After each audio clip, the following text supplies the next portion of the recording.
வணக்கம். நான் மஹிமா. அணிட்டி குழு பியிலிருந்து குமரி அறிவியல் பேரவையின் சார்பாக பாரம்பரிய உணவு தயாரித்தலில் நான் செய்ய போகும் உணவின் பெயர் கம்பங்கூழ். கம்பு சத்துக்கள் நிறைந்த ஒரு பாரம்பரிய சிறுதானியமாகும். இதில் புரதம், நார்சத்து, இரும்பு சத்து மற்றும் கால்சியம் அதிகமாக உள்ளது. உடல் சூட்டை தணித்து செரிமானத்தை மேம்படுத்தி சர்க்கரை அளவை கட்டுக்குள் வைக்க உதவுகின்றது. கம்பு கூழ், களி, தோசை போன்றவற்றை உணவாக உட்கொள்ள சிறந்தது.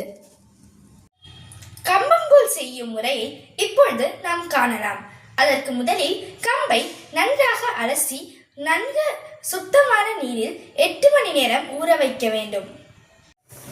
பிறகு கம்பை நன்றாக அலசி அதை மிக்சியில் அரைத்துக் கொள்ள வேண்டும். நன்கு கொதிக்க வைத்த நீரில் தேவையான அளவு அரைத்த கம்பை இட்டு அதை 5 நிமிடங்கள் நன்றாக கிளற வேண்டும். நன்கு கிளறிய பிறகு தேவையான அளவு உப்பு இட வேண்டும். கம்பு நன்றாக பொங்கிய பிறகு அடுப்பை சிறிது நேரம் அணைத்து அதை நன்றாக ஆற வைக்க வேண்டும்.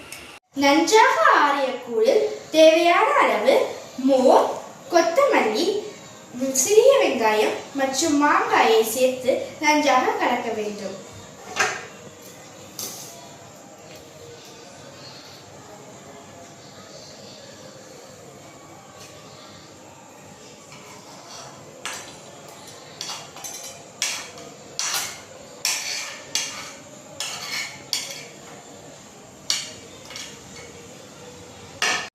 இப்பொழுது கம்பங்கூழ் தயாராகிவிட்டது.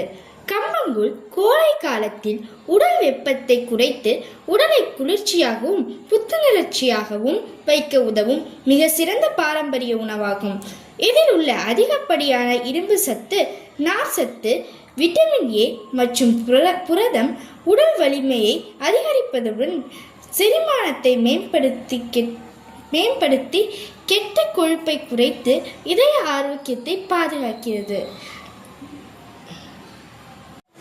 இந்த வாய்ப்பினை எனக்கு வழங்கிய குமரி அறிவியல் பேரவைக்கு நன்றிகள்.